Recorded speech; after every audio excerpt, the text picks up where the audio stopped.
민주당 이재명 신임 당대표는 민생을 위해 정부 여당에 협력할 것은 협력하겠다며 윤석열 대통령과의 영수회담을 요청했습니다. 다만 민주주의와 평화 가치를 훼손하고 역사를 되돌리는 퇴행과 독주엔 맞서겠다고 밝혔습니다. 의원총회를 통해 새 비상대책위원회를 꾸리기로 한 국민의힘이 오늘 이를 위한 당원 당규 개정 등 후속 방안을 논의합니다.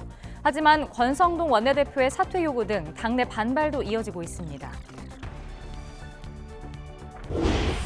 추석을 앞두고 정부가 성수품 23만 톤을 공급해 지난해 수준 가격으로 관리하기로 했습니다. 폭우 피해 재난지원금을 추석 전에 받을 수 있도록 하고 수해를 입은 소상공인에게는 별도로 최대 400만 원을 지급하기로 했습니다. 어제 오후 서울 삼성동 코엑스 전시장에서 작동 중이던 에스컬레이터가 갑자기 멈춰섰습니다.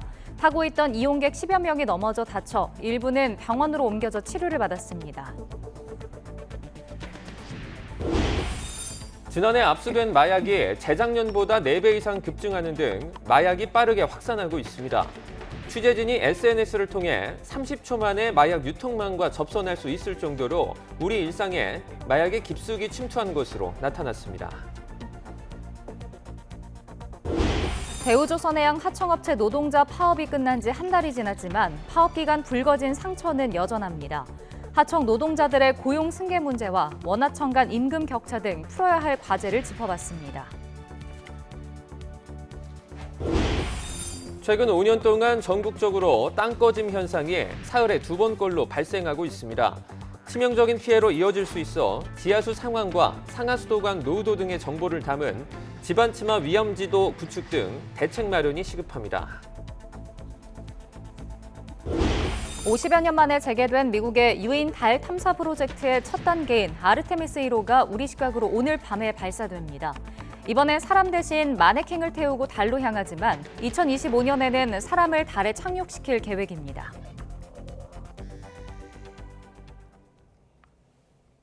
시청자 여러분 안녕하십니까? 8월 29일 월요일 굿모닝 YTN 2부 시작합니다. 향후 2년 동안 거대 야당 더불어민주당을 이끌게 된 이재명 신임 대표는 전국 정당화를 이뤄 당을 승리의 길로 이끌겠다고 선언했습니다. 재집권을 위한 토대 구축에 실패하면 자신의 소명도 끝이라면서 사직생의 정신으로 임하겠다고 각오를 다지기도 했습니다. 함께 들어보시죠. 정부 여당의 실패나 우연에 기대지 않고 안정적으로 승리하는 길은 지역주의를 넘어선 전국 정당화입니다. 장기적이고 체계적인 준비 그리고 실천을 통해서 민주당의 전국 정당화 확실하게 책임지겠습니다, 여러분. 재집권을 위한 토대 구축이라는 이 막중한 임무에 실패하면 저 이재명의 시대적 소명도 끝난다는 사즉생의 정신으로 임하겠습니다. 완전히 새로운 민주당을 만드는데 저 자신을 온전히 던져 넣겠습니다, 여러분.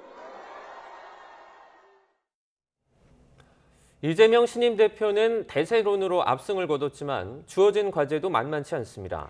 당내 갈등 해소와 당 혁신과 함께 원내 1당 수장으로서 윤석열 대통령 또 여당과의 관계 설정도 관심입니다. 조성호 기자가 보도합니다. 8.28 전당대회에서 이재명 신임 대표의 적수는 없었습니다. 가는 곳마다 말 그대로 어차피 확실히 대표가 된다는 어대명 확대명을 입증했습니다. 하지만 당권을 거머쥐기까지 과정이 순조로웠던 것만은 아닙니다.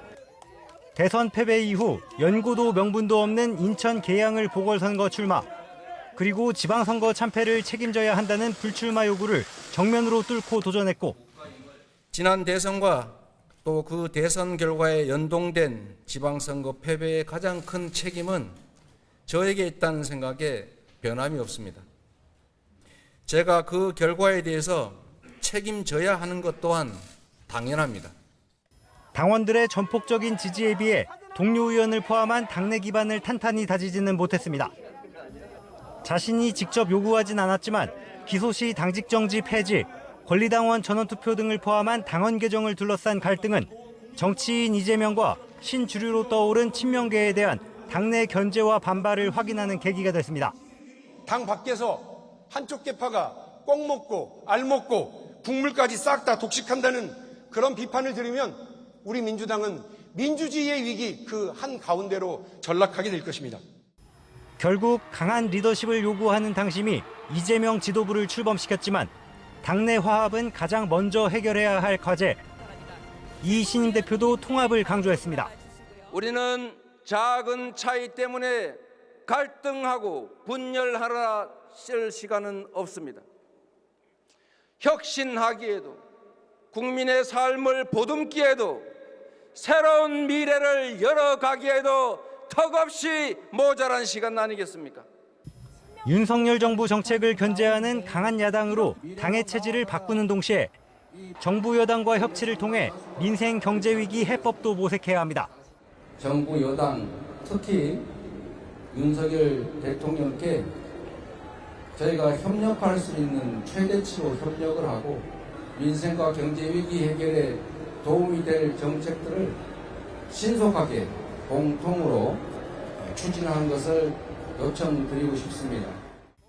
여전히 남은 사법 리스크를 털어내고 여당 공세로 당이 흔들리는 것을 막아내야 하는 숙제도 이재명 지도부 앞에 놓여 있습니다. 이신임 대표 당선에 국민의힘은 국민을 위한 국민의 민주당이 되길 기대한다고 짤막하게 논평했고 정의당은 정당 간 민주주의를 보장하길 기대한다고 당부했습니다. 이재명 신임 대표는 패배한 대선과 지방선거에 이어 또다시 당을 이끌어달라는 세 번째 신임장을 받아들었습니다. 당을 하나로 묶고 전국을 주도할 강력한 야당으로 체질을 바꿀 적임자임을 증명해낼지 정치력 역시 시험대에 올랐습니다. YTN 조성호입니다.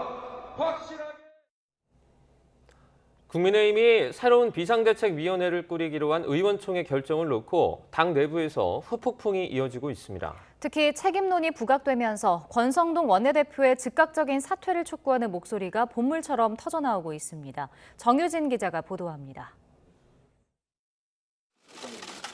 가처분 결정으로 타격을 입은 국민의힘이 사퇴 수습을 이유로 새 비상대책위원회를 구성하기로 하자 당 내부에서 반발의 목소리가 터져나오고 있습니다.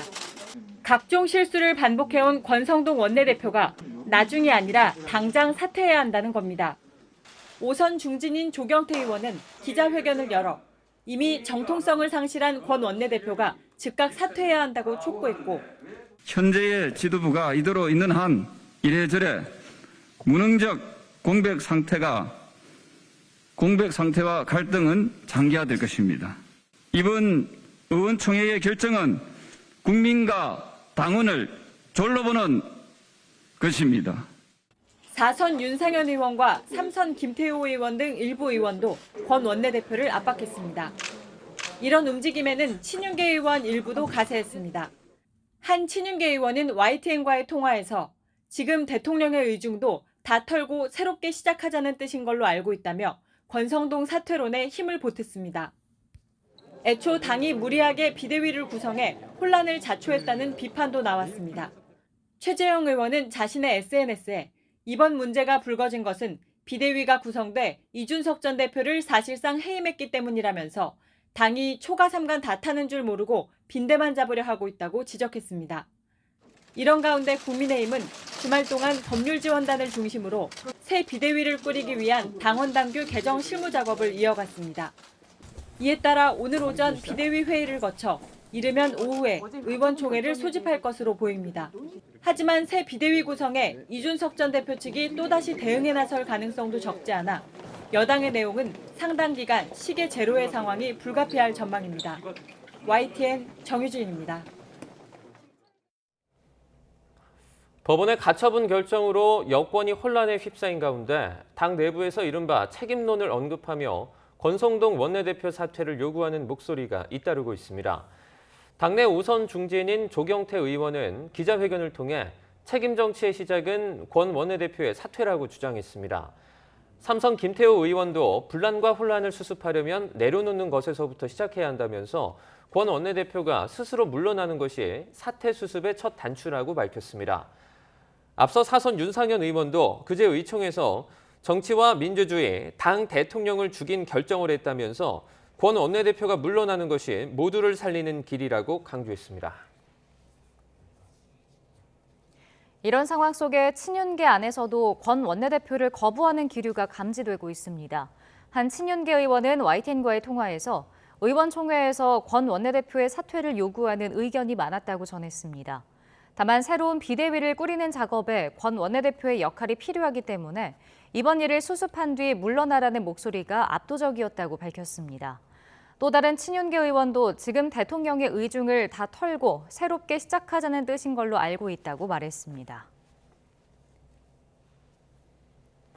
대통령실은 내부 인적 쇄신에 대해서 윤석열 대통령이 취임 100일을 기점으로 작업을 진행하고 있고 기한은 없다고 밝혔습니다.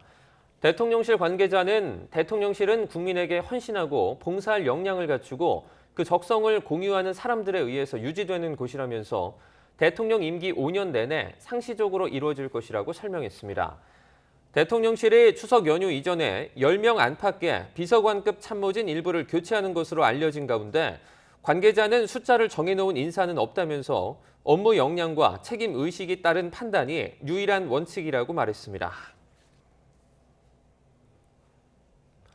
그동안 당무에 선을 그은 대통령실이 정치 상황에 민생이 지연돼선 안 된다며 애둘러 국민의힘에 빠른 사퇴 수습을 압박했습니다. 당정은 동시에 추석 민심 잡기에 나섰는데 오는 추석 연휴에 고속도로 통행료를 면제하고 20개 성수품 가격도 지난해 수준으로 관리하기로 했습니다. 보도에 조은지 기자입니다. 주호영 비대위 체제에 제동이 걸린 지 이틀, 어수선한 분위기 속에 국민의힘과 정부, 대통령실 수뇌부가 고위 당정협의회에서 만났습니다. 고생을 받쳐요. 받쳐내고 살아야지 어떻게 좀 당이 신용을 갖춰가지고 제대로 한번 몰라그랬더니 또뭐 보건 분들로 저마다 표정 관리는 했지만 집권 여당 지도부의 장기간 공백 사태에 대통령실이 묵직한 한마디를 던졌습니다. 김대기 비서실장은 즉석에서 발언을 수정해 국민께 송구하다, 정치적 상황으로 민생이 지연돼선 안 된다며 애둘러 여당을 압박했습니다. 정치적 상황으로 인해 주요 국제와 민생 현안이 지연되지 않도록 당정이 하나가 돼서 헌신의 노력을 다해야 한다고 봅니다. 대통령실 고위 관계자는 국회의원은 헌법기관이라면서 중지를 모아 고심해서 내린 결론에 일이 잘 해결되길 기대한다. 그 이상으로 할 말이 없다고 거듭 거리를 뒀습니다. 당정에선 첫째도 둘째도 민생만 얘기했다고 말했습니다. 당정은 코로나 여파로 2년 전 추석 때 중단된 고속도로 통행료 면제 조치를 이번 명절 때 부활시키기로 했습니다. 또 밥상 물가를 잡기 위해 23만 톤의 성수품을 공급하고 650억 원 규모의 농축 수산물 할인 쿠폰도 지원합니다. 배추, 사과, 계란, 고등어 등 20대 성수품 가격을 1년 전 수준에 근접하도록 관리할 계획입니다. 폭우 피해 가구 재난지원금은 추석 전에 지급하도록 지자체를 독려하고 부족할 경우 중앙정부에서 선 지급도 검토합니다. 침수 피해를 본 소상공인은 최대 400만 원까지 지급하고 수해 합동조사를 통해 이달 안에 특별 재난지역도 추가로 선포하기로 했습니다. 대통령실은 국민의힘 혼란 상황과 별개로 뚜벅뚜벅 민생 현안에 집중하겠다는 계획이지만 당장 9월 정기국회가 코앞이라 빠른 사태 해결을 촉구하는 물밑 교감도 이루어지는 걸로 전해졌습니다. YTN 조은지입니다. 국회 인사청문특별위원회가 오늘 오전 10시부터 윤석열 정부 첫 대법관 후보자인 오석준 후보의 인사청문회를 개최합니다. 오 후보자 청문회에선 버스비 800원을 횡령한 버스기사 해임 인정 판결 등 논란이 불거진 과거 판결을 놓고 여야 공방이 오갈 것으로 보입니다. 또 윤 대통령과 서울대법대 1년 선후배 사이인 친분 관계로 인해 코드 인사란 야당 비판과 여당의 엄호가 맞설 것으로 예상됩니다.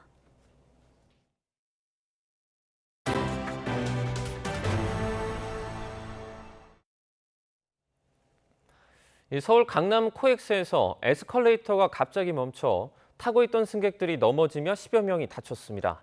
밤사이 교통사고도 잇따랐습니다. 나혜인 기자입니다. 에스컬레이터 주변에 통제선이 설치됐습니다. 안쪽에선 의료진과 구급대원들이 응급처치에 한창입니다. 보호대로 목을 고정한 시민도 보입니다. 어제 오후 서울 코엑스 전시장 A홀 2층에서 1층으로 내려가던 에스컬레이터가 갑자기 멈췄습니다. 타고 있던 시민들이 중심을 잃고 넘어지면서 휴일 인파가 몰린 전시장은 한순간에 아수라장으로 변했습니다. 이 사고로 4명이 병원으로 옮겨졌고 8명은 현장에서 치료를 받았는데 다행히 크게 다친 사람은 없었습니다. 코엑스 관계자는 정확한 사고 원인을 파악하고 있다면서도 외부 충격이 있을 때 에스컬레이터가 자동으로 멈추게 설계돼 있다고 설명했습니다. 어제 저녁 경기도 연천에선 왕복 4차로 도로를 달리던 승용차가 중앙분리대를 들이받았습니다. 이 사고로 60대 운전자와 동승자 3명이 다쳐 병원으로 옮겨졌는데 모두 생명에 지장은 없는 것으로 파악됐습니다. 서울 성동구에서도 30대 운전자가 몰던 승용차가 전신줄을 들이받아 2명이 병원으로 옮겨졌습니다. 경찰은 사고 경위를 조사하고 있습니다. YTN 나힌입니다. 최근 마약 범죄 관련 보도가 유독 잇따르고 있습니다. 기자가 직접 SNS를 통해 마약 유통망을 찾아봤더니 단 30초면 가능했습니다. 이런데도 근절되지 못하는 이유가 뭘까요? 강민경 기자가 보도합니다. 지난 15일 한 남성이 떨어뜨린 지갑에선 600여 명이 한 번에 투약할 수 있는 정도의 필로폰이 발견됐습니다. 지난달엔 강남의 한 유흥업소에서 마약을 탄 술을 먹고 손님과 종업원 모두 숨진 사건도 있었습니다. 관련 보도만 늘어나는 게 아니라 실제 마약 범죄도 눈에 띄게 증가했습니다. 지난해 검찰이 압수한 마약은 모두 1,295kg.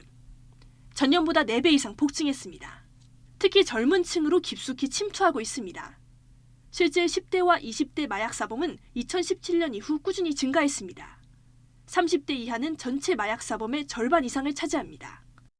그만큼 마약 유통도 어렵지 않게 이루어진다는 의미입니다. 기자가 직접 시도해봤습니다. SNS에 마약 관련 은어를 검색하니 관련 글이 쏟아졌습니다.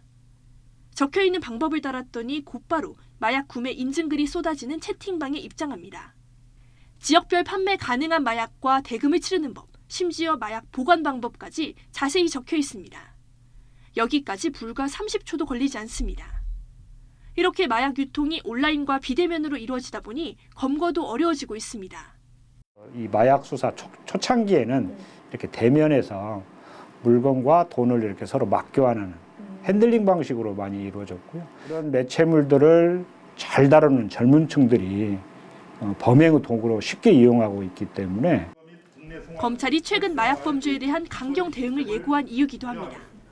마약, 조직폭력 등 강력범죄 전문성을 갖춘 검사가 각종 영장, 송치 사건을 처리하는 책임 처리 시스템을 운영하겠습니다. 특히 10대, 20대 상대 마약 유통 조직은 가중 처벌하겠습니다. 강력한 처벌로 마약 범죄를 뿌리 뽑기는 불가능합니다. 무엇보다 단 30초면 마약에 접근할 수 있지만 그로 인해 자신의 평생의 삶을 잃을 수 있다는 걸 잊지 말아야 할 겁니다. YTN 강민경입니다. 코로나19 확산세가 한풀 꺾인 가운데 어젯밤 9시까지 확진자는 41,930명으로 잠정 집계됐습니다.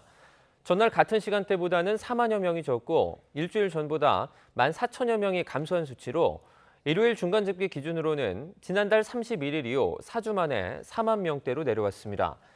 오늘 발표될 신규 확진자는 4만 명대가 예상됩니다.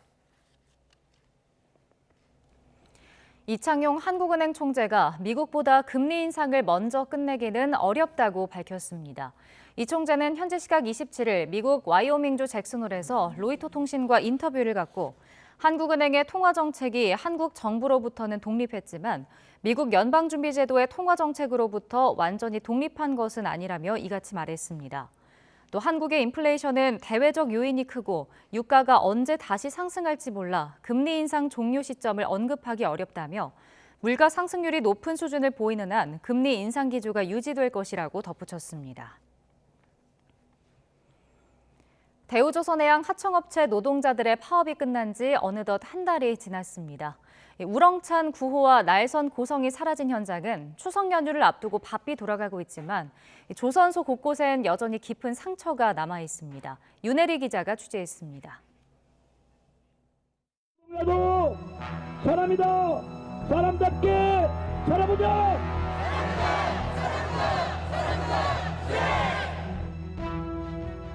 파업이 끝나고 메말랐던 독엔 다시 푸른 바닷물이 들어찼습니다.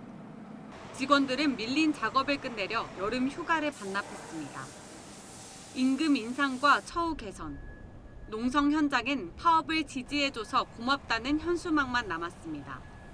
51일 동안 농성이 이어졌던 이곳 제1도크에는 현재 새로운 선박 건조 작업이 한창입니다. 바로 옆에는 농성으로 진수를 하지 못했던 30만 톤급 초대형 원유 운반선이 시운전을 앞두고 마무리 작업 중입니다. 노동자들의 삶은 달라졌을까? 20m 높이에서 고공농성을 벌였던 이학수 씨는 한때 관심을 받았을 뿐 정작 변한 현실은 없다고 말합니다. 파업이 끝나고 더 나아져야 되는데 회사에서는 노동자를 탄압하려고 더 거세게 지금 저항하고 있는 것 같아요. 앞으로 이제 국회에서도 뭐 구조를 바꿔야 된다고 노력하고 있는데 앞으로 저희가 더 힘차게 또 바꿔 나가야 될 문제인 것 같습니다. 조선소 쪽문 다리 밑에는 천막이 다시 쳐졌습니다. 파업하는 동안 회사가 폐업하면서 돌아갈 곳을 잃은 안준호 씨와 동료들이 고용 승계 합의를 지키라며 농성을 시작한 겁니다. 그만두거나 폐업한 업체의 조합원들에게는 조합을 탈퇴하고 들어와라. 그렇지 않으면 입사가 곤란하다. 이거는 명백하게 노조 탄압이거든요. 원청과 하청, 노조와 비노조 간 깊게 팬 갈등은 모두에게 상처로 남았습니다. 원청 직원은 뭐 한 달에 600만 원 받고 뭐 이런 이야기를 했어요. 누가 뭐 반문을 했는데 원청이 600만 원을 왜 받노? 이런 이야기를 하고 했거든요. 월급 얼마 들어온다 통장에. 그래가지고 내가 이제 찍어가 캡처해가 보여주는 적도 있고 이래요. 비단 조선소 문제만은 아닙니다.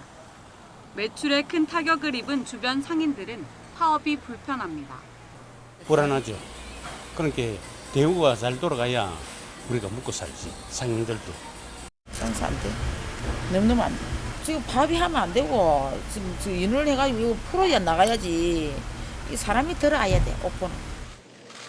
임시봉합, 대우조선해양이 마주한 현재 상황입니다.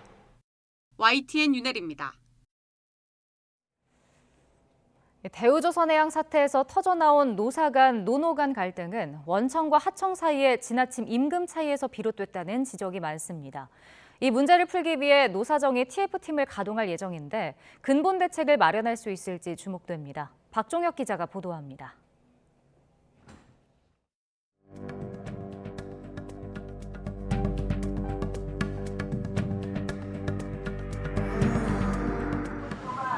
한여름은 아니지만 여전히 낮에는 뙤약볕이 내리쬐는 서울 여의도 국회 앞. 금속노조 거제통영고성 조선하청지회 김영수 지회장이 단식 농성을 이어가고 있습니다. 대우조선해양 선박 건조장에서 50여일 동안의 점거 농성을 푼 지 한 달도 안 돼 다시 농성에 돌입한 겁니다. 점거 농성 기간 동안 일자리를 잃은 노조원들의 고용 승계 문제가 해결되지 않았기 때문입니다. 폐업을 한 4개 업체에 있는 조합원들을 고용을 하고 그 고용을 위해서 원하청이 최대한 노력하겠다라는 조항이 있습니다. 차일피일 미루는 거죠.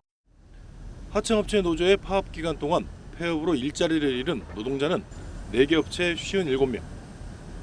이 가운데 15명은 다른 업체에 취업해 일하고 있지만 나머지 42명은 아직 현장에 복귀하지 못했습니다. 그나마 31명은 10월까지 고용 문제를 해결하는 것으로 정리했고 나머지 11명도 해결 방안을 찾고 있습니다. 50여일의 정보 농성 기간에 조합원과 비조합원 사이에 깊어진 갈등의 골을 해소하는 것도 큰 과제입니다. 비조합원은 조합원 상대로, 조합원은 비조합원 상대로 서로 기자회견도 하고 서로 집회도 가지고 그런 갈등이 워낙 심했기 때문에 극적 협상 타결로 봉합했지만 완전히 아물지 않은 상처가 노사 간, 노노 간 갈등으로 다시 터질 수도 있는 상황. 이를 해결하기 위해 특별위원회 성격의 TF팀을 꾸리기로 했습니다.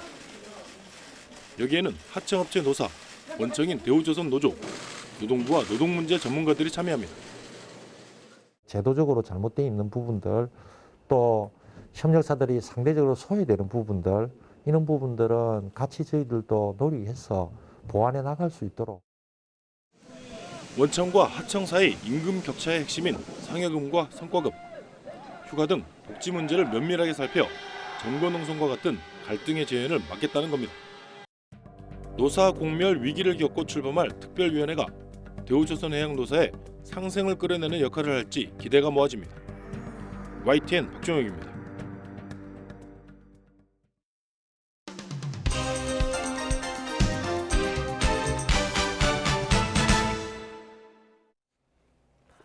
(8월 29일) 월요일입니다. 오늘 아침 신문은 어떤 소식을 다뤘는지 짚어보겠습니다. 이현웅 아나운서가 주요 내용 정리해왔습니다.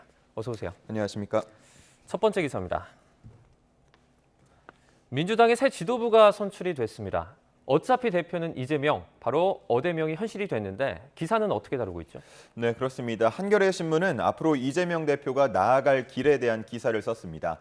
이재명 대표가 수락연설에서 밝혔듯 2년 뒤에 총선, 4년 뒤에 지선, 그리고 5년 뒤에 대선이 앞으로의 목적지들이 될 것으로 보이는데요. 그렇다면 최종 목적지라고 할 수 있는 2027년 3월 3일 제21대 대선에서 이재명 대표가 민주당의 대선 후보로 나올 수 있을지, 그리고 나온다면 승리할 수 있을지에 대해서 이 기사에서는 알 수 없다고 전망했습니다. 네. 앞으로 4년 반 동안 얼마든 새로운 경쟁자가 나올 수도 있고 또 세대 교체 바람이 불지도 모른다고 한 건데요. 민주당 의원들에게 이재명 대표가 다음 대통령이 될 수 있을 것 같냐라고 물어도 자신 있게 그렇다라고 답하는 사람은 적었다고 합니다. 이재명 대표의 최대 강점은 강한 권력 의지라고 꼽았고요. 최대 약점은 사법 리스크, 그리고 최대의 기회 요인으로는 여권에 무능한 모습을 꼽았습니다. 네. 한편 지지 기반 확대를 막는 열성 지지층과 이재명 대표를 향한 비호감층이 앞으로 이재명 대표가 극복해야 할 과제라고 언급하기도 했습니다. 네, 다음 기사로 여당 상황도 살펴보겠습니다. 당내 혼란이 계속되고 있는 모습인데요. 이 권성동 원내대표의 거취와 관련해서 이야기가 계속 나오고 있다고요. 네, 그렇습니다. 조선일보 제목 보시면요. 물러날 수도 버티기도 힘든 권성동의 딜레마라는 이 표현으로 현재 상황을 나타내고 있었습니다. 네. 우선 권성동 원내대표 측은 당장은 물러나지 않겠다는 입장을 보였는데요. 대표도 없는 상황에 원내대표까지 공석이 되면 혼란을 수습할 사람이 없다면서 욕을 먹더라도 누군가는 수습을 해야 한다고 말했습니다.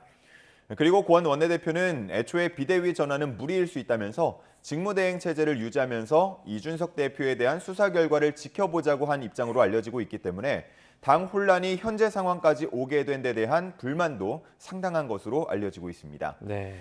하지만 당내 불만은 점차 커지고 있는 분위기인데요. 공개 반발까지 나오고 있습니다. 5선의 조경태 의원, 4선의 윤상현 의원, 또 3선의 김태우 의원 등이 권 원내대표의 결단을 촉구하고 있습니다. 일각에서는 권 원내대표의 거취는 윤심에 따라서 결정되지 않겠냐는 전망을 하고 있기도 합니다. 네, 다음 기사입니다. 저희가 기사로도 여러 번 다뤘는데요. 전기차 보조금 불공정 문제 참 심각합니다. 기사들은 좀 어떻게 다루고 있습니까? 네, 그렇습니다. 조선일보 기사인데요. 최근 미국 인플레이션 감축법이 주목을 받았죠. 네. 미국의 전기차 산업을 보호하기 위한 조치가 포함이 됐는데 그러면서 우리나라 전기차 업계들은 큰 피해가 예상되고 있는 상황입니다. 하지만 미국뿐 아니고요. 중국 그리고 일부 유럽도 모두 자국 전기차 산업에 유리하게 보조금 정책을 펴고 있는 상황입니다. 네. 하지만 정작 우리나라는 전기차 보조금에 대해서 차별이 전혀 없는 상황인데요. 국산이나 외산 전기차 구분 없이 그저 판매 가격만으로 구간을 나눠서 똑같이 지급을 하고 있습니다. 그러자 우리나라도 국내 전기차 산업 육성을 위해서 세금을 더 효율적으로 사용해야 한다는 주장이 커지고 있는데요. 특히나 한국산을 차별하는 국가에 대해서 상호주의를 적용해서 보조금 지급 대상에서 제외해야 한다, 이런 의견까지 나오고 있습니다. 이에 대해서 환경부도 고려하고 있다는 입장을 밝혔는데요. 내년에 개편을 하겠다는 의지인데 어떤 기준으로 차이를 둘지에 대해서는 다각도로 검토하고 있는 것으로 보입니다. 네, 이 전기차 보조금 불공정 문제는 저희가 앞으로도 계속해서 좀 다뤄보도록 하겠습니다. 다음 기사입니다. 10월 15일에 이제 BTS 콘서트가 부산에서 열립니다. 그런데 이를 앞두고 바가지 폭탄 문제가 생겼다고요. 네, 맞습니다. 제목에서 보시는 것처럼 이 공연을 앞두고 바가지 폭탄이 문제가 되고 있습니다. 네. 콘서트를 준비하는 부산시와 관계기관은 이날 10만 명 넘는 인파가 몰릴 것으로 예상을 하고 있는데요. 네. 그러다 보니까 이미 공연장 인근 숙박업소들의 예약은 모두 끝난 상태라고 합니다. 하지만 그나마 조금 남은 방, 그리고 거리가 조금 있는 곳에 숙박업소를 예약하려고 해도 기존 가격에 몇 배씩 올려둔 요금 때문에 문제라고 하는데요. 한 호텔의 경우에는 이번 추석 연휴 때에도 1박에 30만 원 정도면 예약을 할 수 있는데 이 콘서트 전날은 2박을 함께 묶어서 750만 원에 파는 경우도 있었습니다. 네. 그리고 기존에 정상 가격에 예약한 고객들의 예약을 일방적으로 취소하고 다시 가격을 몇 배씩 올려서 재판매하는 경우도 있었습니다. 팬들 사이에서는 불만이 나올 수밖에 없는 상황인데요. 하지만 행정기관이 민간업체를 제재할 현실적인 방안은 없다는 내용도 기사에서는 담고 있었습니다. 부산시는 최대한 적정 가격을 유지해달라고 호소할 계획이라고 하고요. 또 인근의 울산시 등과 협력해서 합리적 가격의 숙소를 제공하는 방안도 검토하고 있다고 합니다. 또 팬들 사이에서도 인근 지역의 숙소를 단체로 잡거나 아니면 버스를 대절해서 당일치기로 다녀오는 방안도 고려하고 있다고 합니다. 네, 다음 기사 보겠습니다. 이제 수원 세모녀 사건 이후에 위기 가구를 찾아야 한다는 주장이 계속해서 나오고 있는데요. 현실적으로 어려운 부분이 있다고요. 네, 맞습니다. 정부는 소재 파악이 어려운 위기 가구를 실종자로 간주해서 경찰을 동원해서 찾는 방안을 검토하겠다고 밝혔습니다. 네. 하지만 이에 대해서 경찰은 현실적인 인력 부족 탓에 위기 가구 발굴까지 맡기는 어렵다며 난색을 표했습니다. 현재 경찰의 실종 수사 인력은 전국 통틀어서 한 800여 명 정도 된다고 하는데요. 그런데 이미 실종 신고만 하더라도 연간 10만 건이 넘고 있기 때문에 추가적인 임무를 맡기는 현실적으로 어렵다는 입장입니다. 이에 대해서 복지부 고위 관계자는 최대한 복지부가 위기 가구를 찾아내고 정말 어려운 경우에만 이렇게 경찰의 도움을 청하겠다라는 입장을 밝혔는데요. 네. 하지만 기사에서는 실제로 전입 신고된 주소지에 거주하는 위기 가구조차도 현재 제대로 찾아내고 케어할 지자체 공무원이 부족하다고 지적했습니다. 현재 잠재적 위기 가구는 133만여 가구로 파악이 되고 있는데요. 전담팀 인력 12,000여 명에 불과합니다. 한 명당 평균 105가구를 맡고 있는 실정입니다. 네, 이제 숫자를 통해서 보니까 현실적인 어려움이 조금은 느껴지는데요. 그럼에도 조금 실효성 있는 그런 대안이 마련되기를 기다려보겠습니다. 마지막 기사 보겠습니다. 네, 이 아래쪽에 보면 사진에 거북이 2마리가 보입니다. 어떤 내용의 기사죠? 네, 마지막은 경향신문에 실린 조금 재밌는 기사를 하나 준비했는데요. 네. 지금 사진 속의 오른쪽, 그러니까 덩치가 조금 더 커 보이는 거북이가 장수라는 이름을 가진 107살의 알다브라 육지 거북입니다. 그리고 왼쪽에 상대적으로 작은 거북이가 16살의 설가타 거북인데요. 네. 이 107살의 장수는 2010년에 암컷 무병이와 함께 한국에 들어왔습니다. 하지만 2020년에 안타깝게 무병이가 병으로 죽으면서 현재는 혼자가 된 상태인데요. 그 후에 장수는 다소 쓸쓸한 모습으로 생활을 하고 있었는데 최근에 16살의 어린 설가타 거북이를 친구로 맞아서 생기를 되찾았다는 소식입니다. 같이 과일과 채소를 나눠 먹기도 한다는데요. 91살의 나이차를 극복하고 우정을 쌓아가고 있다고 합니다. 각각 종별로 보면 평균 수명을 봤을 때 앞으로 90여 년 정도 함께 더 살 수 있을 것으로 보인다고 하는데 네. 이 거북이들이 거주하고 있는 대구 동물원 관계자는 우호의 징표인 두 거북이들이 더 오래 살 수 있도록 관리에 힘쓰겠다고 밝혔습니다. 네, 이제 이 거북이들을 보니까 나이는 정말 숫자에 불과할지도 모르겠습니다. 네. 여기까지 듣겠습니다. 고맙습니다. 감사합니다.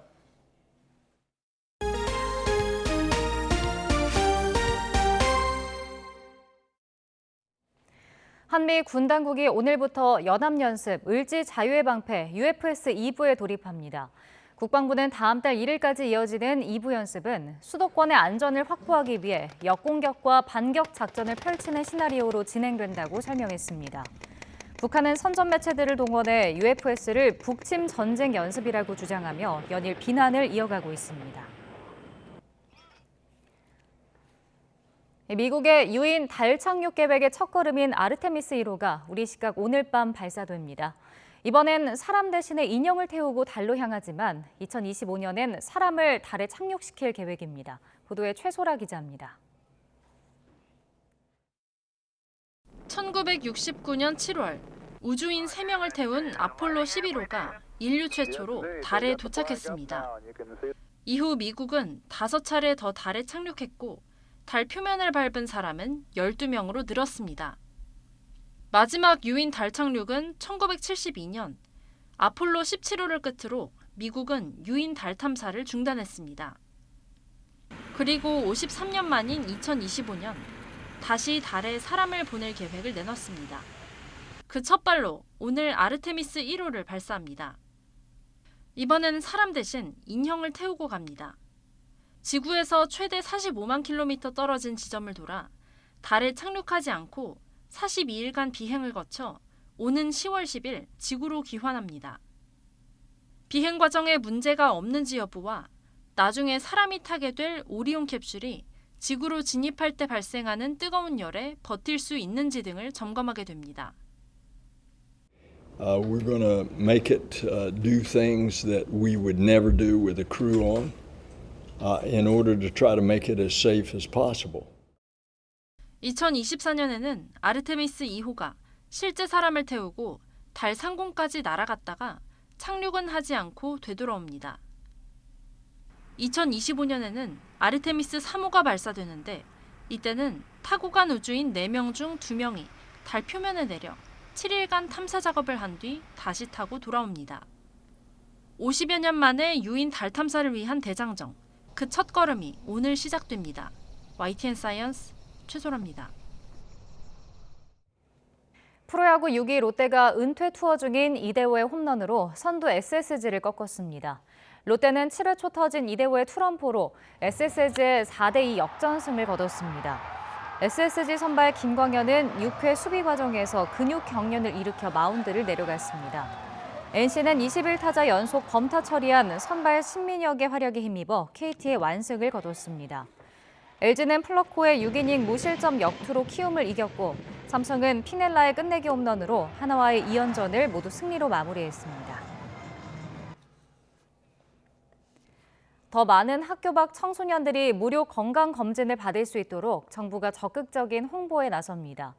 여성가족부는 오는 10월 말까지 건강검진을 받은 학교 밖 청소년들에게 선착순으로 모바일 상품권을 제공하고 청소년들이 많이 쓰는 모바일 앱 등을 통해 안내한다고 밝혔습니다. 9살 이상 18살 이하 학교 밖 청소년이면 지정된 검진기관에서 3년마다 무료로 건강검진을 받을 수 있습니다. 네, 오늘 아침은 얇은 겉옷과 함께 우산 챙기시는 게 좋겠습니다. 현재 중부를 중심으로 약하게 비가 오고 있는데요. 비의 양은 수도권과 충청, 호남에 1mm 안팎으로 무척 적겠고 강원도와 경북은 빗방울 정도 예상됩니다. 중부지방은 오후까지 그리고 호남과 경북은 저녁까지 비나 빗방울이 이어질 것으로 보입니다. 현재 기온은 어제 같은 시각보다 4도에서 6도가량 높습니다. 서울이 20.7도, 부산은 21.2도고요. 낮 기온은 어제보다 낮아서 선선할 것으로 보입니다. 서울과 춘천이 23도, 대전이 24도, 부산은 28도로 예상됩니다. 내일과 모레 전국에 비가 오겠는데요. 충청과 남부에 강한 비가 내릴 수 있어서 대비 잘 해주시길 바랍니다. 날씨였습니다.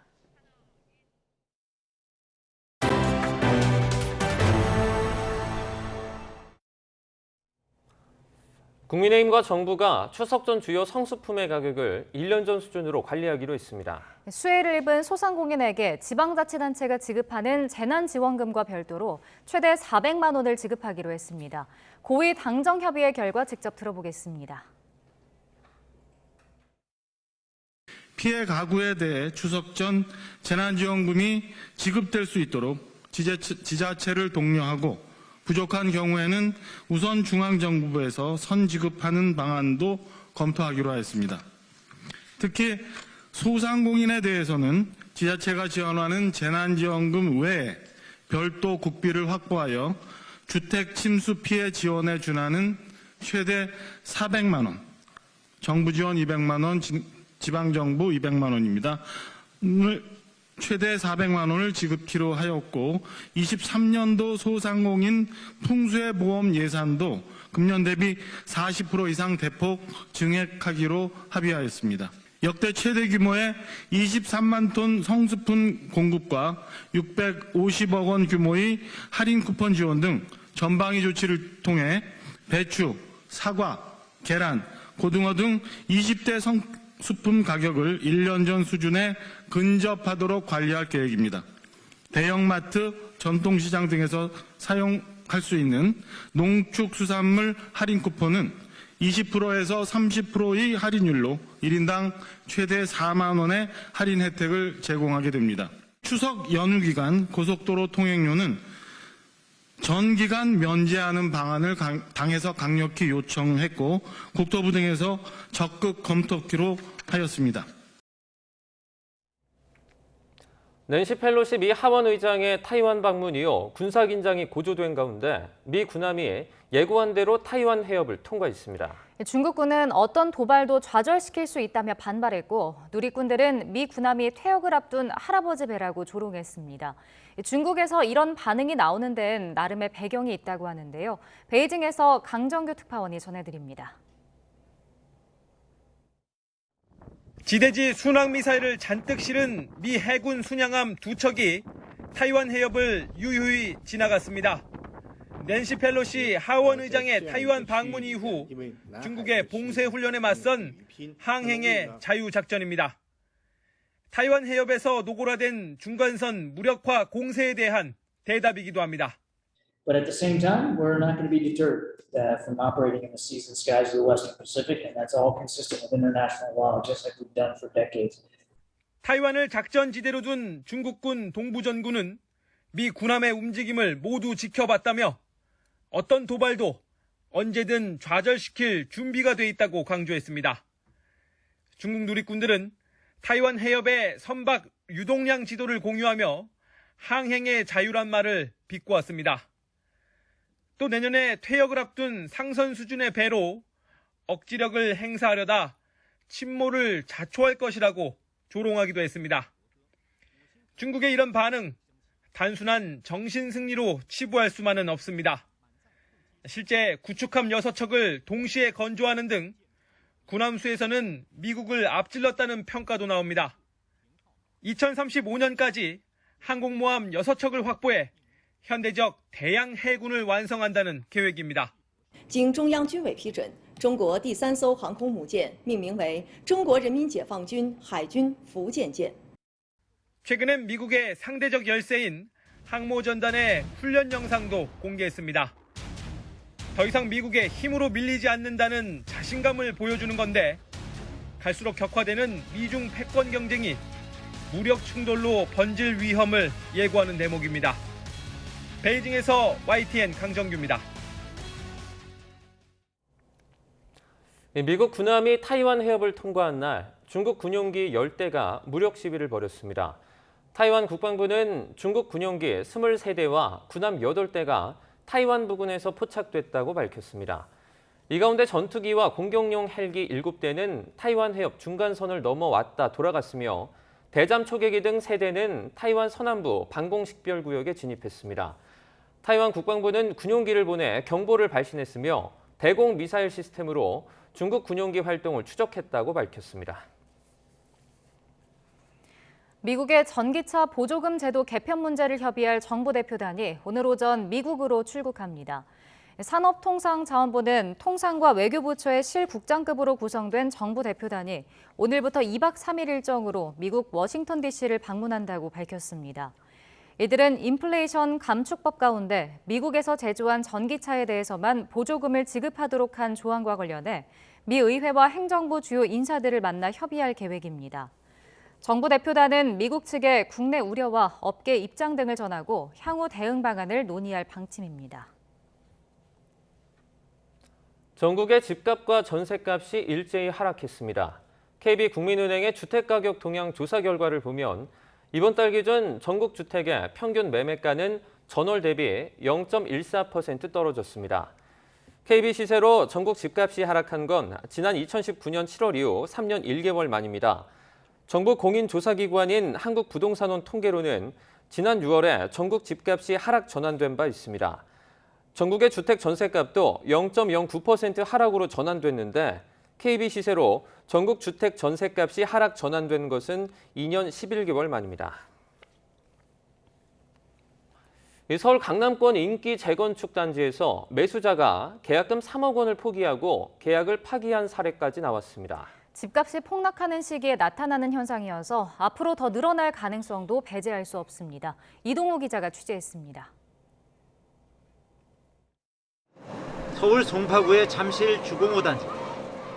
강남 최대 재건축 단지인데다 상업지역이 일부 포함돼 용적률도 상대적으로 높게 받을 수 있어 유망한 투자처로 인기가 높습니다. 하지만 지난 6월 31억 8,500만 원에 계약된 전용 면적 82.5제곱미터 아파트 매매 계약이 최근 해제됐습니다. 금리 인상의 직격탄을 맞으면서 같은 평형 급매물의 경우 28억 원까지 급락하자 매매 금액의 10%인 계약금 3억 원을 포기하고 계약을 파기한 것입니다. 29억까지 내려오고 또 싼 것은 28억 뭐 몇천까지 내려오다 보니까 향후 앞으로도 계속 더 떨어질 것 같으니까 포기하시더라고요. 그래서 조금 기다렸다가 떨어지면 다시 사겠대요. 이처럼 실제 계약액보다 매물 가격이 낮은 사례들은 쉽게 찾아볼 수 있습니다. 잠실 트리지움 전용 면적 84제곱미터도 지난 6월 23억 원에 거래됐지만 최근 급매물은 20억 원에 여러 개 나와 있습니다. 계약금을 2억 원이라고 했을 때 이 금액을 포기해도 1억 원이 이득인 셈입니다. 통상 계약 후 잔금을 치를 때까지 3개월이 걸리는데 이 기간에 매매 가격이 계약금 이상 떨어지게 되면 계약을 포기하는 사례가 발생합니다. 최근의 급락 추세를 감안하면 이러한 계약 포기 건수는 더 늘어날 것으로 보입니다.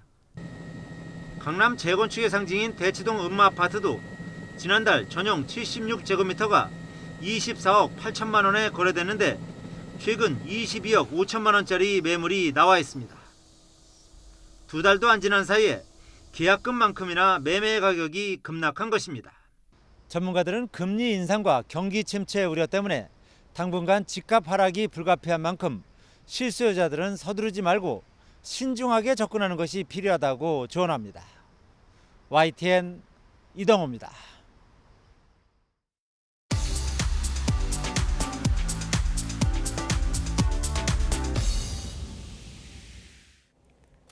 경제 소식을 빠르게 전달해 드립니다. 네, 오늘 굿모닝 경제는 이인철 참 좋은 경제연구소장과 함께하겠습니다. 어서 오십시오. 어서 오세요. 네, 큰 주목을 받았던 이번 잭슨홀 미팅은 좀 매파들의 결의장이나 다름없었다 이런 말이 나오고 있습니다. 인플레이션 억제를 위해서 금리 인상을 충분히 강행하겠다 이런 의지가 보였었는데요. 어떻게 맞습니다. 보셨습니까? 오늘 우리 주식시장 개장 안 했으면 좋겠어요. 네. 잭슨홀 미팅이 전 세계인의 이목이 집중이 됐는데 네.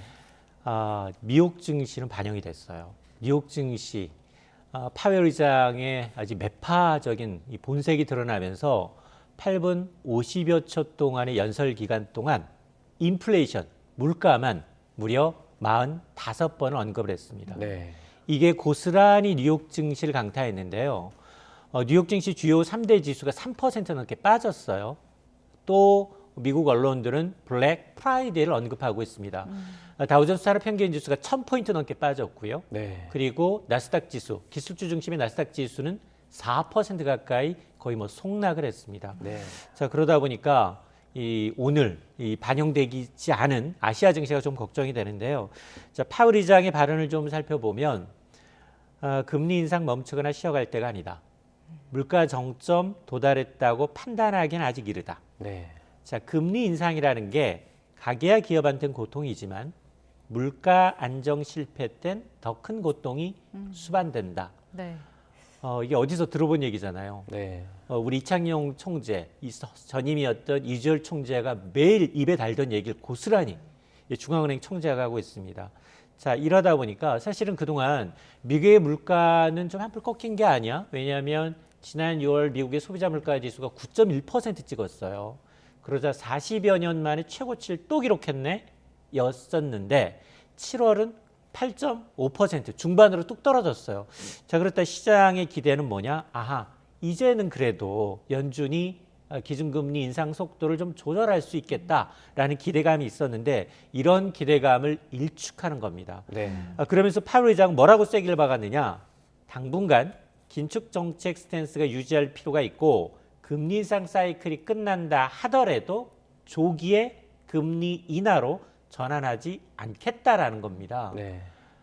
시장에서는 그동안 이제 낙관적으로 이제 베어마켓 랠리를 이어갈 수 있었던 건 뭐냐면, 자, 미국이 지금 한 번도 가보지 못한 연거푸 자이언트 스텝을 2번 연속, 2회 연속했다라는 사실에 주목하면서, 자, 내년에 그래도 상반기 정도에는 금리 뭐 이제 인하로 이르면 최소한 좀 정책이 좀 스탠스가 바뀌지 않겠느냐라는 기대감을 거의 찬물을 끼얹는 발언을 하면서 이 검은 금요일을 만들고 있습니다. 네.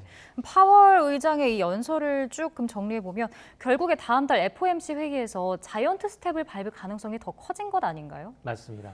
사실은 파월 연준 의장 제외하고 그동안 계속해서 연준의 고위 인사들이 네. 중앙은행 총재들이 잇따라서 매파성 기조를 이어갔거든요. 그런데 이날도 예외가 아니었어요. 클리블랜드 연방준비은행 총재 로레타 메스터가 뭐라고 얘기를 했느냐. 미 FRB가 내년 초까지 4%를 약간 넘는 수준까지 기준금리를 올릴 수 있다라는 겁니다. 네. 이 얘기는 지금 미국의 기준금리가 상단이 연 2.5%예요. 우리랑 같아졌잖아요. 네. 근데 4% 가려면 아직 1.5% 더 올려야 돼요. 네. 자, 그러다 보니까 그러면 사실상 이제 6월과 7월에 이어서 9월 FOMC 회의에서도 3연속 자이언트 스텝으로 가는 게 아니냐라는 무게가 실리고 있는 상황인데요. 네. 그러면서 구체적으로 그 단서대에 언급을 했어요. 9월 회의에서 3연속 자이언트 스텝으로 갈 가능성, 그럴지 아니면 이제 빅스텝으로 전환할지 여부는 뭐를 보고 판단할 거냐? 고용 지표가 아니다. 이제 물가 지표를 보고 결정하겠다라는 겁니다. 이 얘기는 미국의 8월 소비자 물가 지수가 9월 13일에 발표 예정이에요. 이 미국의 CPI를 보고서 네. 과연 7월보다 낮게 나타날지 아니면 높게 나타날지 여부를 보고서 판단하겠다라는 거거든요. 실제로 지금 연준의 금리 예측 사이트인 이제 페드워치를 보게 되면 9월에 연준이 이제 0.75%포인트 인상 가능성을 6대 4 정도로 빅스텝 가능성을 좀 압도하고 있고 네. 연말 기준금리가 중요해요. 연말 기준금리가 지금 연 3.75에서 미국은 4%까지 내다보고 있습니다. 네. 현재 말씀하신 것처럼 한미 기준금리의 상단 2.5%로 동일합니다. 저희가 그래프를 하나 준비했는데요. 좀 띄워주시죠. 자, 미국이 지금 다음 달에 만약에 또 0.75%포인트를 올리게 되면 한미 금리 역전이 전보다 더 크게 벌어지게 되지 않습니까? 맞습니다. 그런데도 이창용 총재 금리를 완만히 올리겠다 이런 기조를 좀 유지하고 있죠. 맞습니다. 자, 이창용 총재가 이제 잭슨홀 미팅에서 이런 발언도 했어요. 네. 한국은행이 미 연준보다 금리 인상을 먼저 종료하기는 힘들다. 네. 어렵다라고 호소했고요. 그러면서 한국의 통화정책이 정부로부터는 독립이 돼 있는 건 맞다. 그러나 연준 통화정책으로부터 완전히 독립하지 못했다. 네. 이게 이 한국은행뿐만이 아니라 전 세계 중앙은행이 비슷한 처지입니다. 그러다 보니까 이렇게 만에 하나 미국이 실제로 이제 3연속 자이언트 스텝에 나선다면 한국과 미국 간 기준금리 격차가 한 달 만에 0.75%포인트가 벌어지게 돼요. 네. 자, 그러다 보니까 기축통화하고 원화 가치하고 거의 1% 가까이 기준금리가 격차가 발생을 했다.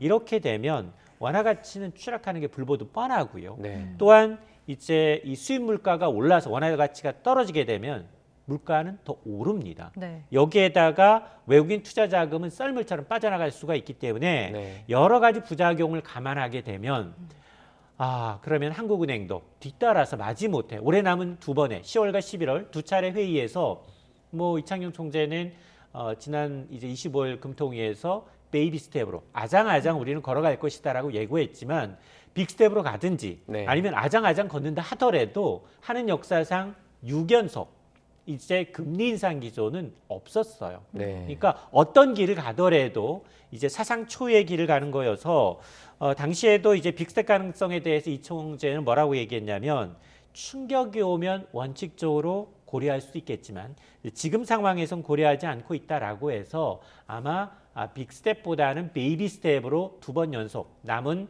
이 통화정책회의에서 기준금리 인상 가능성이 높아졌습니다. 네. 말씀하신 대로 뭐 환율이나 물가도 오를 수 있고 6차례 뭐 연말까지 기준금리가 오른다면 우리 경제에 미치는 그 영향도 좀 불가피할 것 같은데요. 맞습니다.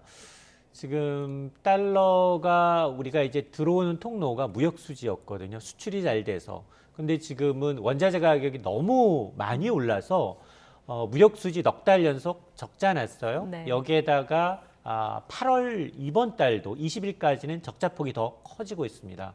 자, 그러면 지금 달러 고간이 비고 있는 상황에서 원화 가치는 또 계속 오르고 있어요. 네. 또 지난 잭슨홀에서 이렇게 이 파월 의장의 이제 매파적 발언이 이어지니까 역외 시장에서 달러 인덱스는 또 20년 만에 최고치에 근접하고 있습니다. 이 얘기는 원화 가치는 더 떨어질 가능성이 높다라는 얘기인데요. 네. 그러다 보니까 문제는 이런 고강도 긴축이 우리 경제에 미치는 파장입니다. 가계, 소비에 직격탄을 날릴 수밖에 없는 상황인데요. 기준금리가 이미 지난 1년 새 2%포인트 늘었어요. 그러면 가계 대출에 대한 이자 부담만 27조 원. 이걸 1인당 환산하면 한 130만 원가량 불어나는 거고 네. 여기다 앞서 제가 이제 남은 두 번의 회의에서 금리 올립니다라고 했는데 0.5%예요.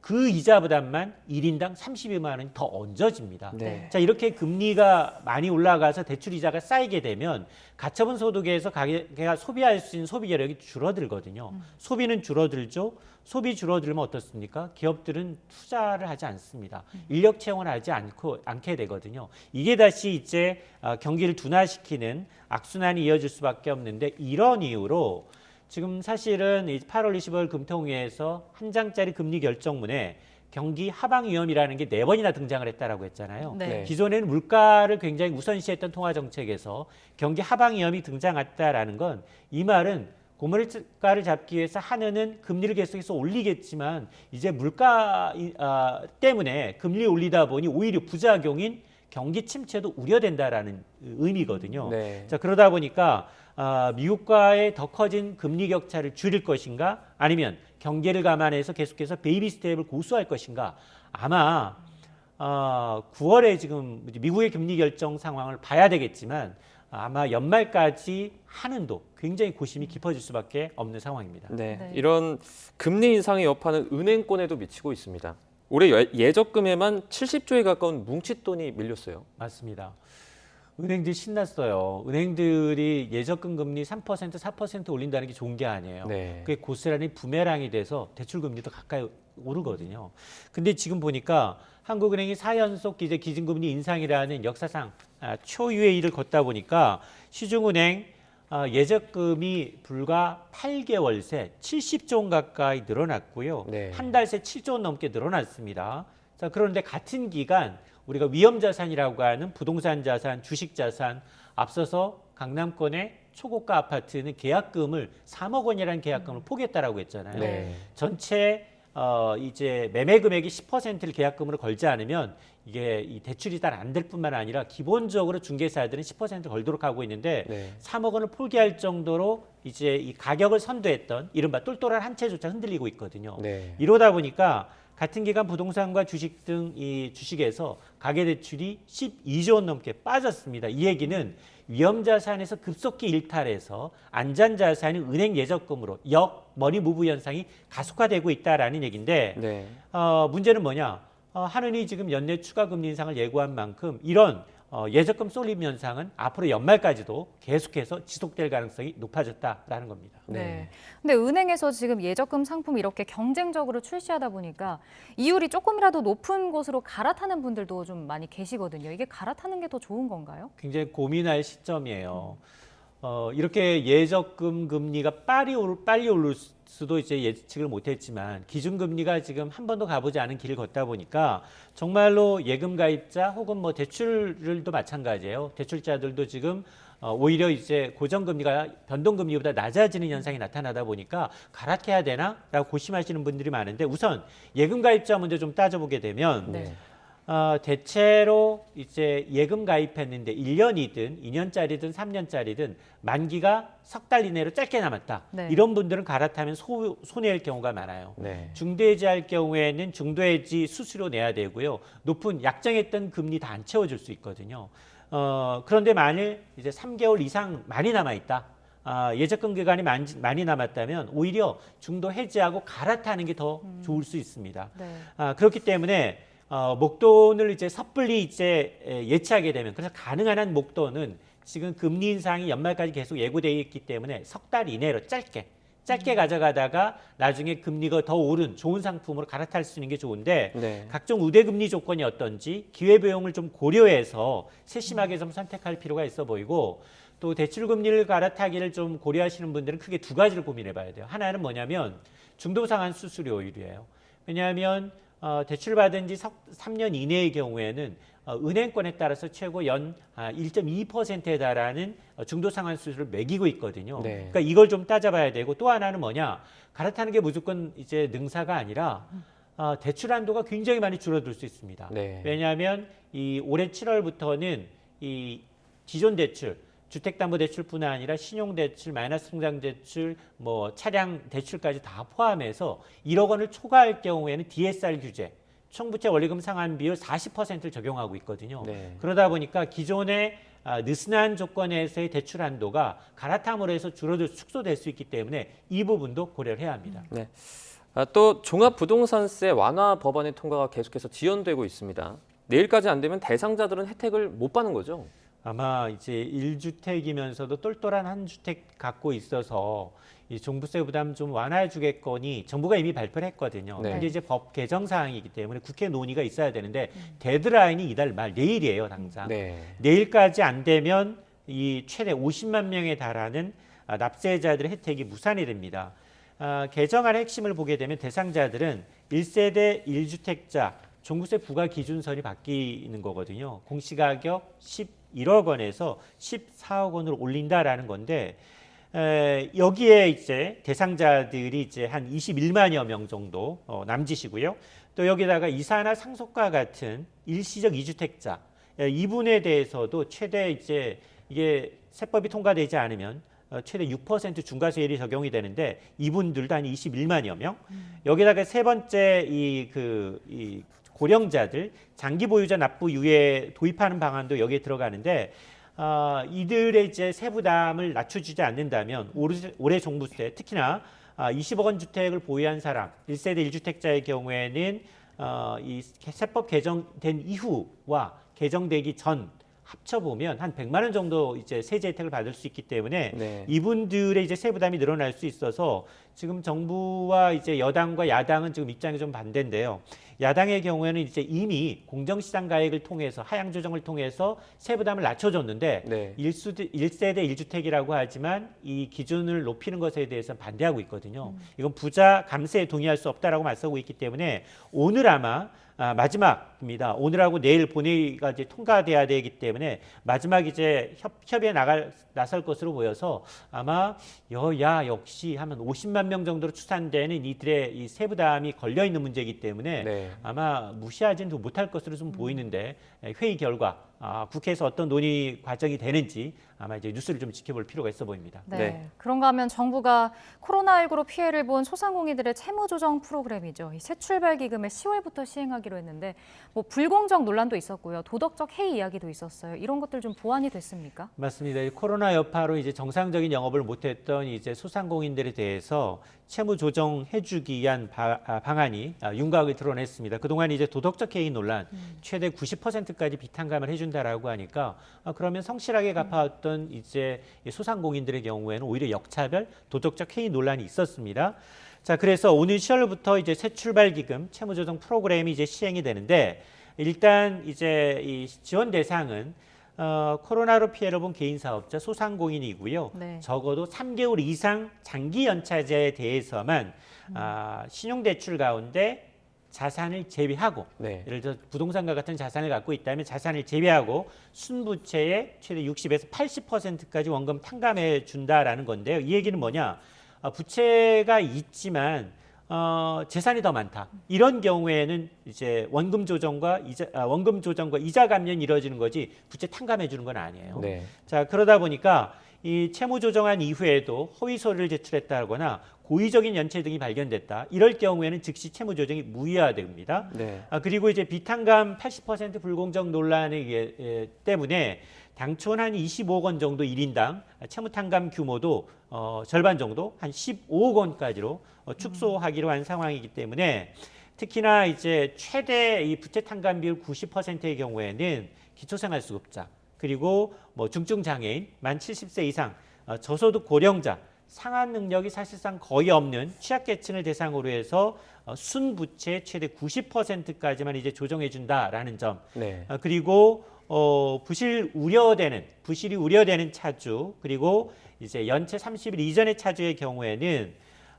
기존의 약정금리 그대로 유지하되 9%를 초과하는 금리분에 대해서만 9% 수준으로 금리를 조정해주고 혹시나 집을 담보로 해서 어떤 이제 이 사업 자금을 대출받았다 이런 분들은 원금 탕감해주지 않고 네. 기존의 고금리 대출을 연 4%, 4%의 이자율을 좀 내려주는 방안을 검토를 하고 있습니다. 하나만 더 여쭤볼게요. 은닉 재산이 발견되면 무효다 이런 조항이 있는데 이건 좀 당연한 거 아닙니까? 만약에 발견이 되면 뭐 벌금이나 고발 같은 추가 조치가 있어야지 경각심이 좀 생기지 않을까요? 맞습니다. 그래서 이 성실 차주와의 어떤 차별성 논란을 해소하기 위해서 이 채출발 기금을 이용했다. 네. 이러면 사실은 신용에 대해서 페널티를 줘요. 네. 이걸 한 번 이용하게 되면 이 부실 차주의 경우에는 신규 대출은 물론이고 카드를 이용하거나 이럴 경우에는 불이익이 있고요.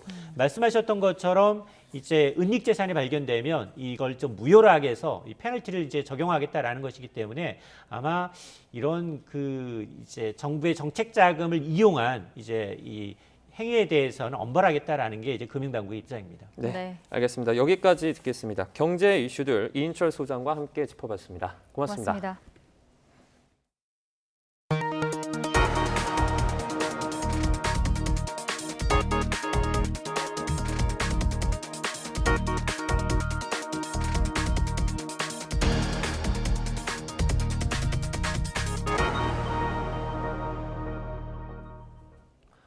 이달 초 대형 땅꺼짐으로 편의점이 무너진 강원도 양양 낙산해수욕장 사고 현장 부근에서 또 땅꺼짐이 발생했습니다. 전국적으로 땅꺼짐은 사흘에 2번꼴로 발생하고 있는데 치명적인 피해로 이어질 수 있는 만큼 예방 대책이 시급해 보입니다. 보도에 송세혁 기자입니다. 양양 낙산해수욕장 인근 지하 5층, 지상 20층 규모 숙박시설을 짓는 공사 현장입니다. 지난 9일 공사 현장 앞 도로에서 가로 1.5m, 세로 2.2m, 깊이 1m의 땅꺼짐이 발생했습니다. 이번에 땅꺼짐이 발생한 곳입니다. 지난 3일 땅꺼짐으로 편의점이 붕괴된 사고 현장에서 200m가량 떨어져 있습니다.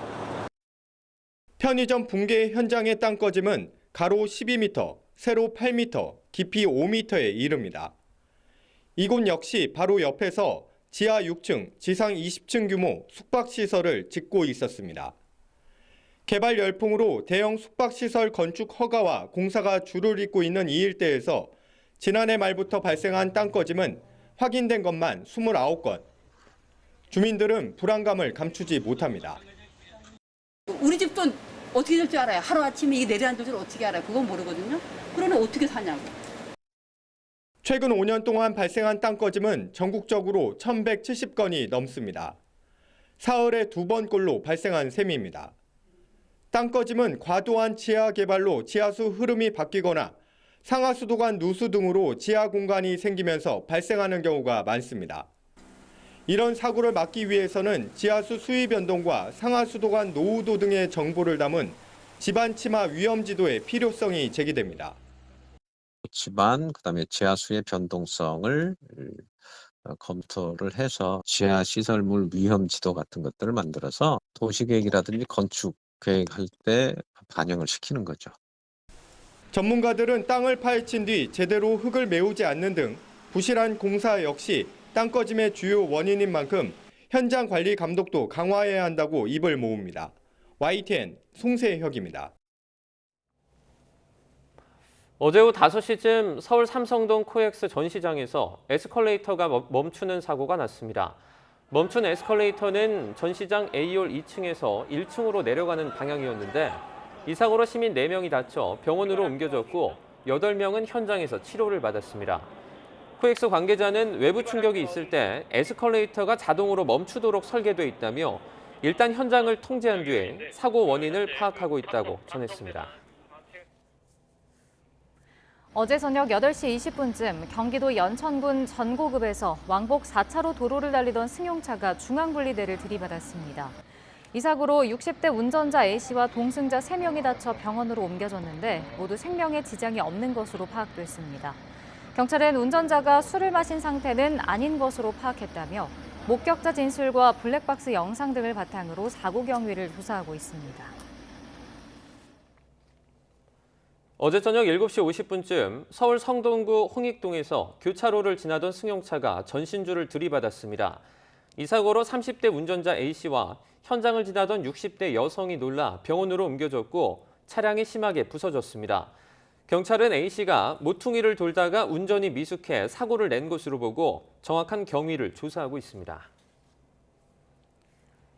인류가 50년 만에 다시 달로 향하는 프로젝트 아르테미스의 첫 비행이 오늘 이뤄집니다.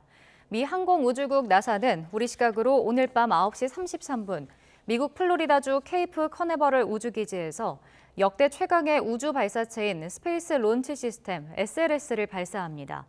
SLS에 실린 오리온 우주선은 발사 열흘 뒤 달 궤도에 진입하고 2주가량 임무를 수행한 뒤 오는 10월 10일 지구로 귀환합니다.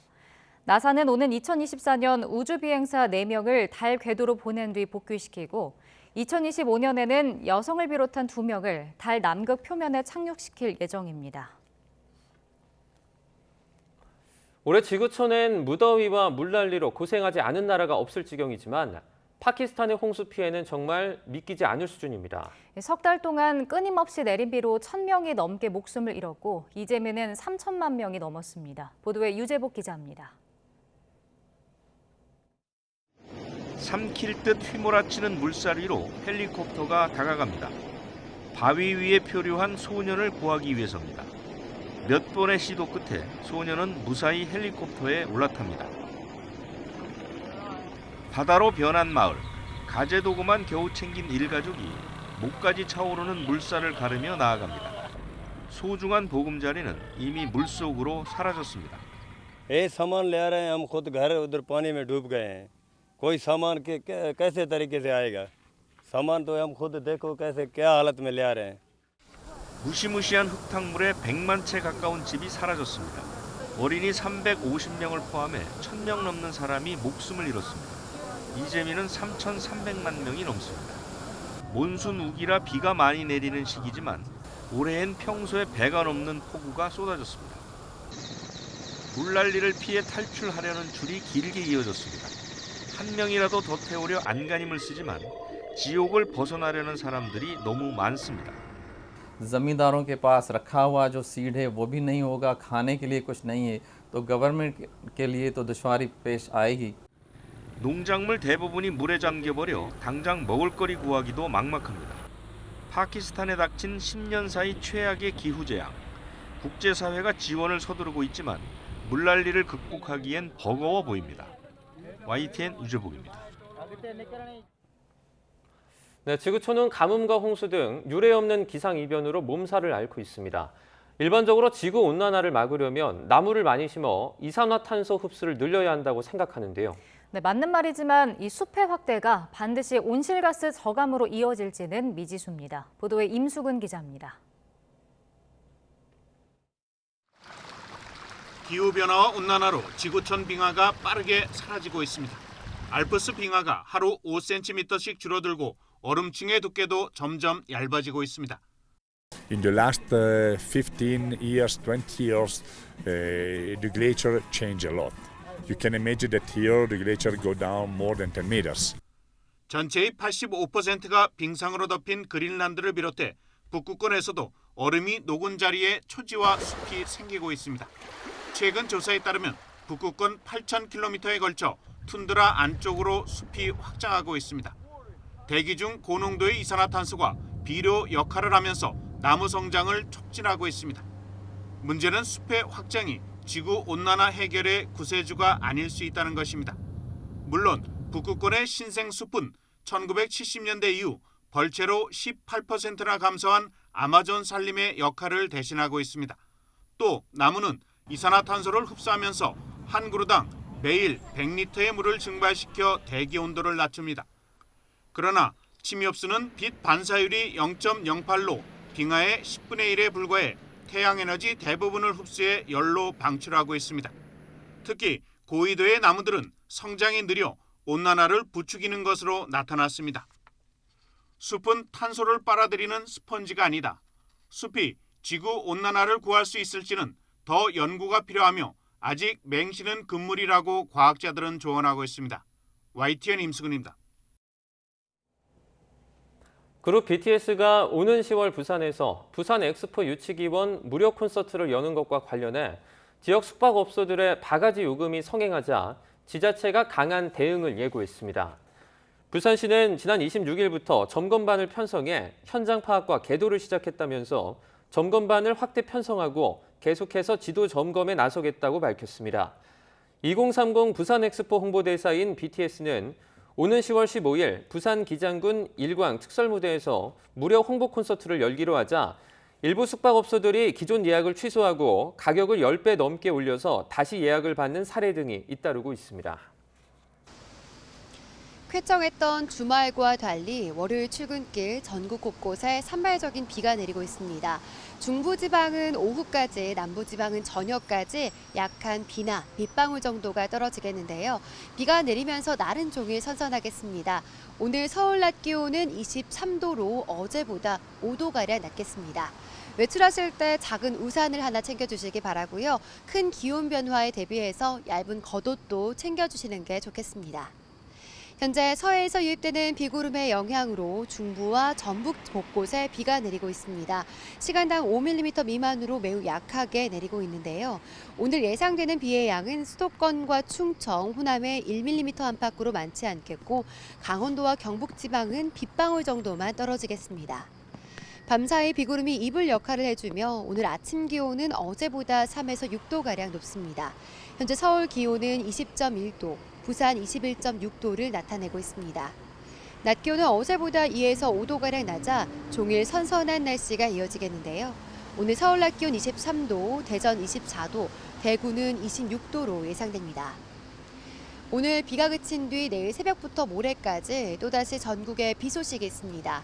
특히 강원 산간에는 100mm 이상의 많은 비가 쏟아지겠고 충청과 남부지방을 중심으로는 돌풍과 벼락을 동반한 요란한 비가 집중될 것으로 보이니까요. 비 피해가 발생하지 않도록 대비를 잘 해주시기 바랍니다. 지금까지 상암동 야외 스튜디오에서 YTN 홍나실입니다. 월요일 아침 굿모닝 YTN은 여기까지입니다. 잠시 후 뉴스라이더가 방송됩니다. 시청해주신 여러분 고맙습니다.